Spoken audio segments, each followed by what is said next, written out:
नमस्कार दोस्तों, आप देख रहे हैं मनीष बोचीवाड़ फैंस यूट्यूब चैनल। मैं मनीष बोचीवाड़ आप सभी का हार्दिक स्वागत करता हूं आपके अपने यूट्यूब चैनल पे। तो देखिए दोस्तों, आज हम राजस्थान के प्रमुख शासकों के बारे में अध्ययन करेंगे कि राजस्थान के प्रमुख शासक कौन कौन से हैं, उन्होंने किस प्रकार से जो है वो इतिहास बनाने में अपना योगदान दिया। चलिए दोस्तों, आज का पहला प्रश्न जो है वो स्टार्ट कर लेते हैं कि हमारा पहला प्रश्न क्या कहता है। देखिए, पहला प्रश्न हमारा कहता है, एक मिनट देखना।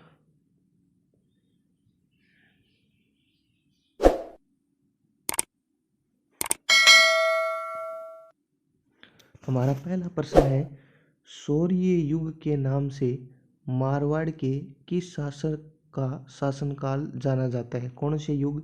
शौर्य युग। शौर्य युग के नाम से मारवाड़ के किस शासक का शासनकाल जाना जाता है। राव जोधा, राव रणमल, राव मालदेव, राव चंद्रसेन। तो हमारा यहाँ आंसर हो जाएगा कि शौर्य काल के नाम से किसे जाना जाता है।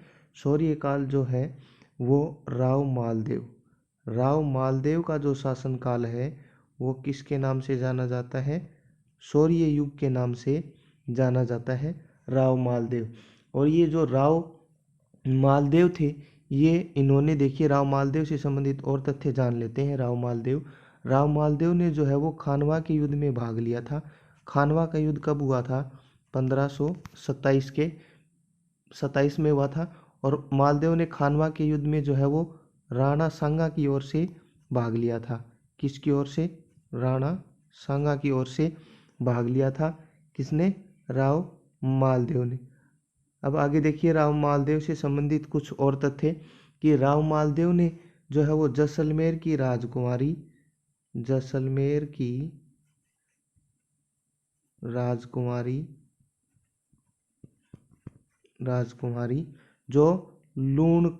जो कि लूणकरण की पुत्री थी, लूणकरण की पुत्री थी, उसका क्या नाम था? लूणकरण की पुत्री का नाम उमादे था।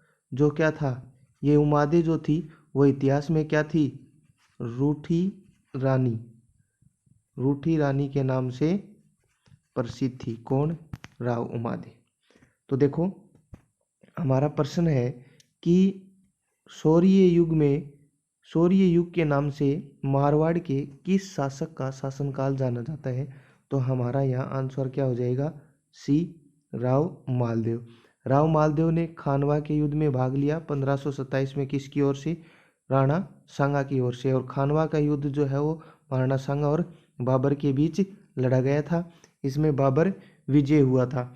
उसके बाद में देखिए, नेक्स्ट तथ्य क्या है? जैसलमेर की राजकुमारी जो लूणकरण की पुत्री थी, उसके साथ राव मालदेव ने क्या किया? विवाह किया। और जिसे इतिहास में क्या जाना जाता है? रूठी रानी के नाम से भी जाना जाता है। अब राव मालदेव से संबंधित और तथ्य देखते हैं कि राव मालदेव ने जो है, मालदेव को जो है वो फारसी इतिहासकार क्या बोलते हैं? राव मालदेव को फारसी इतिहासकार बोलते हैं। इसको हसमत वाला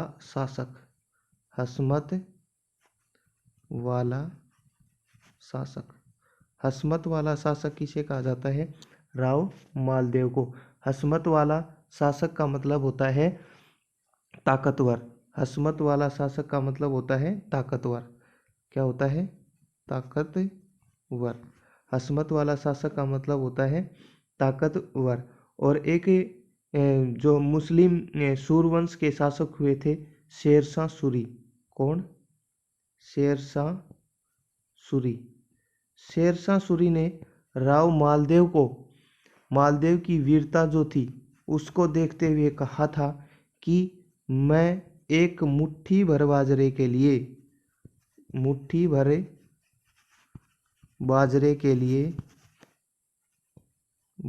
लिए हिंदुस्तान की बादशाहत खो देता। खो देता। क्या कहा था शेरशाह सूरी ने इसकी मालदेव की वीरता देख करके?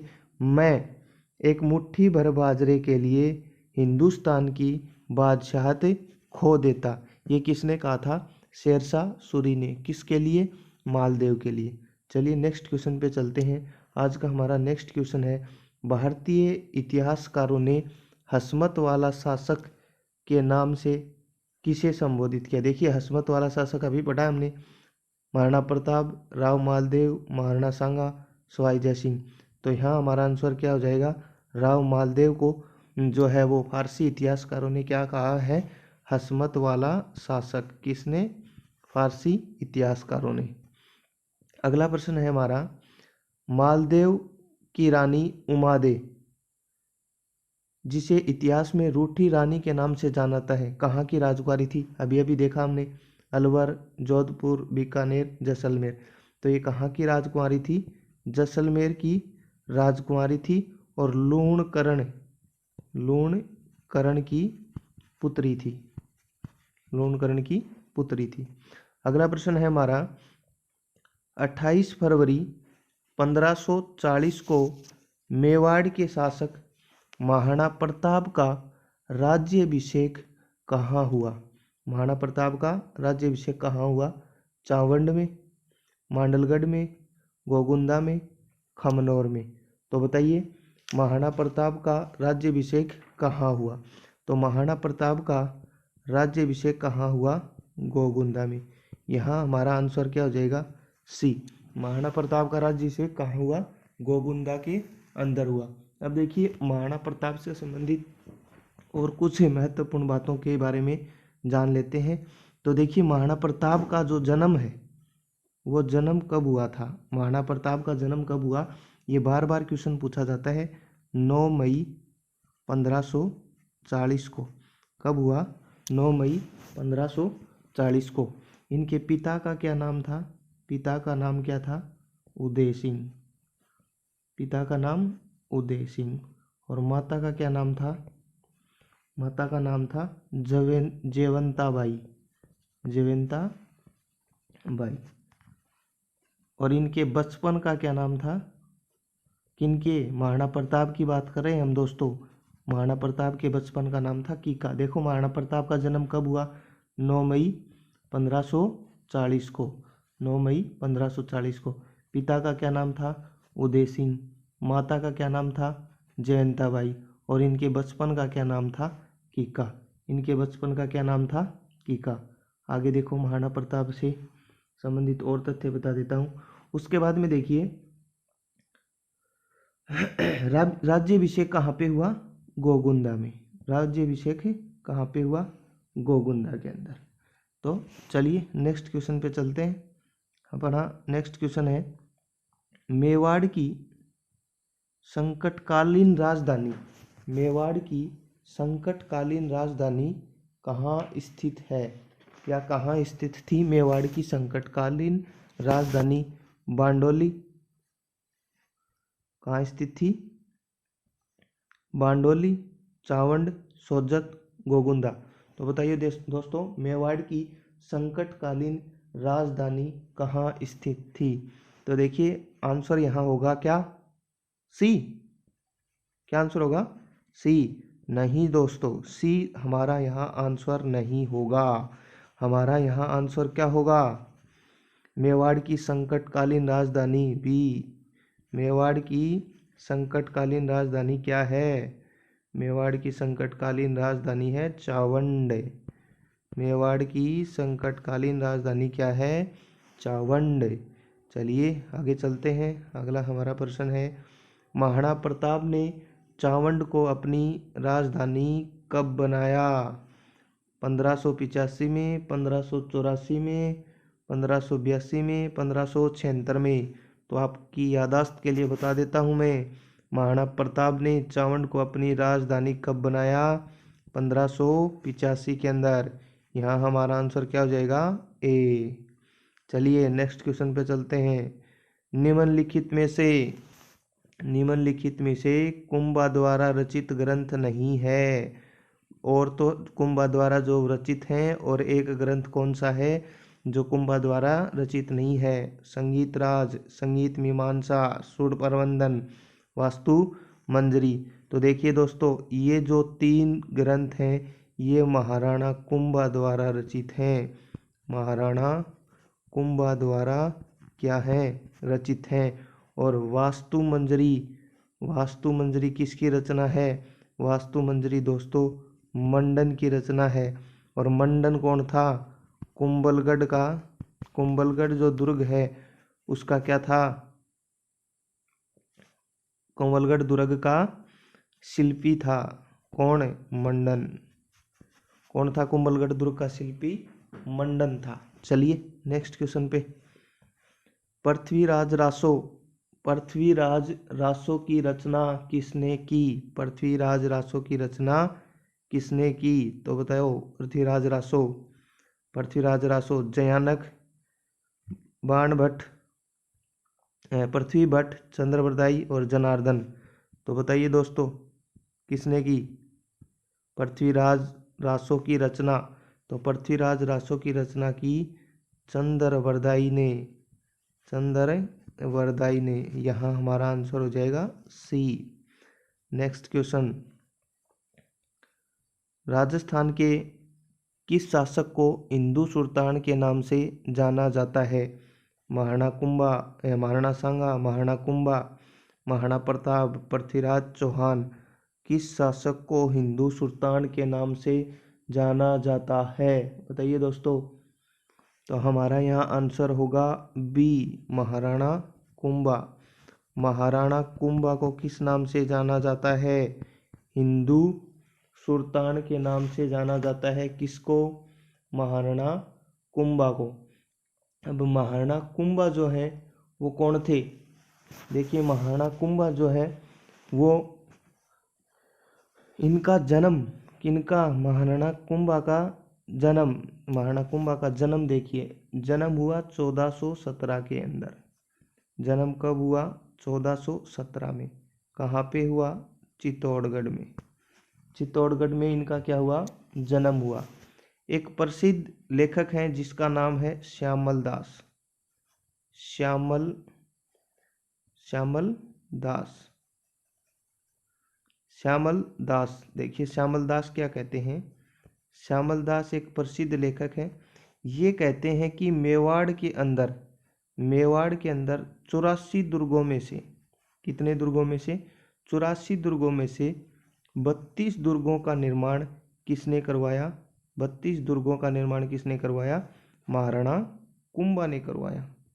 महाराणा कुंभा ने। मेवाड़ के अंदर 84 दुर्गों में से 32 दुर्गों का निर्माण किसने करवाया? महाराणा कुंभा ने करवाया। और महाराणा कुंभा को, महाराणा कुंभा को क्या कहा जाता है? स्थापत्य कला का जनक। स्थापत्य कला का जनक। स्थापत्य कला का जनक किसे कहा जाता है? महाराणा कुंभा को। चलिए नेक्स्ट क्वेश्चन पे चलते हैं।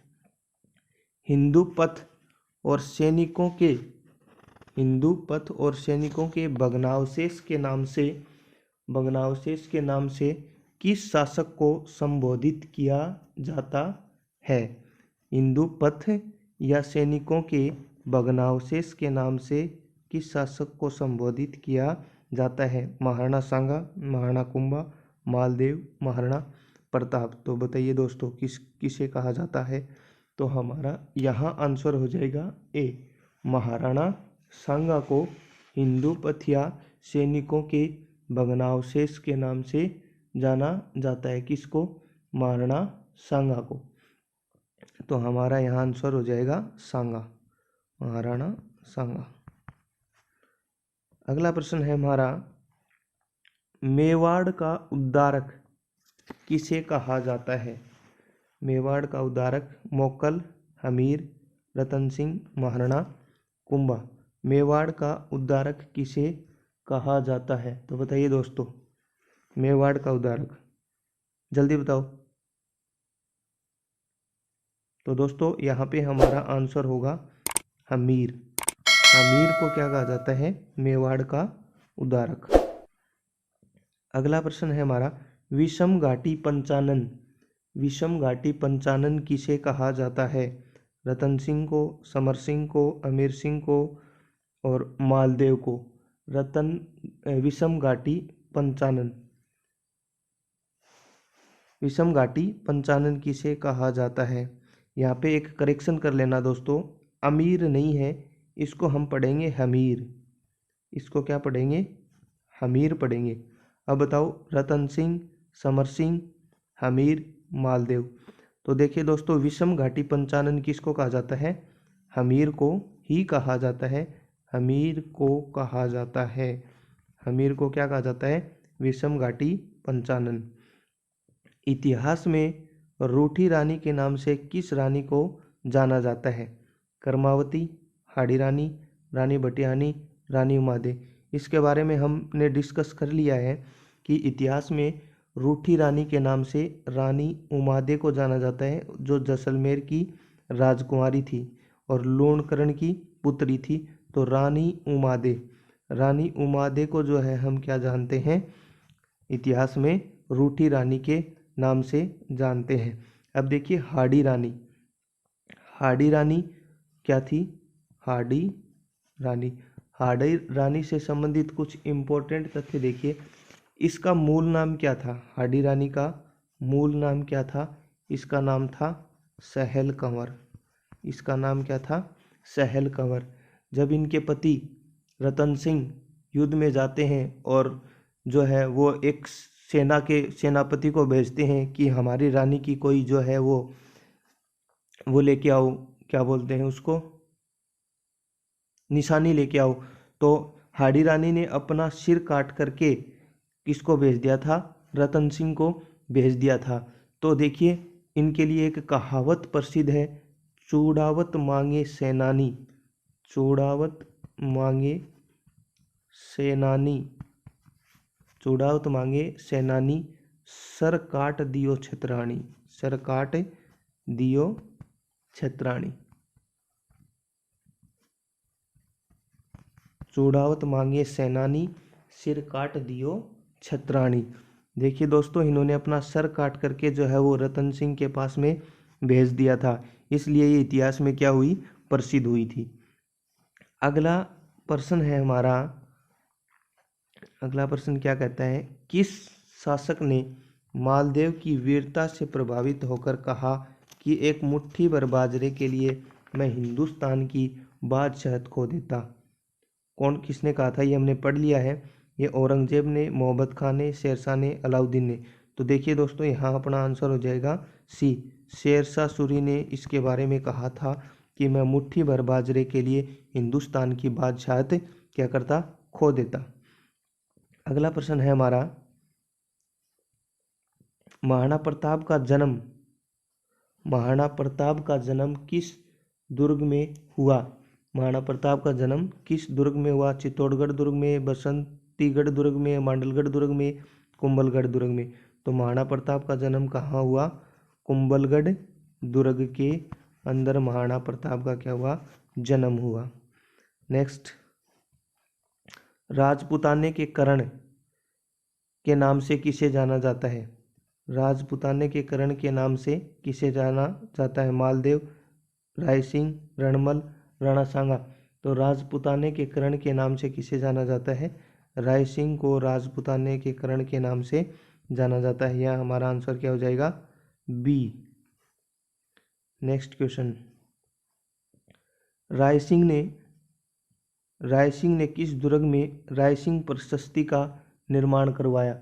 राय सिंह ने किस दुर्ग में राय सिंह प्रशस्ति का क्या करवाया? निर्माण करवाया? कुंभलगढ़ दुर्ग में, मांडलगढ़ दुर्ग में, सोजत दुर्ग में, जूनागढ़ दुर्ग में।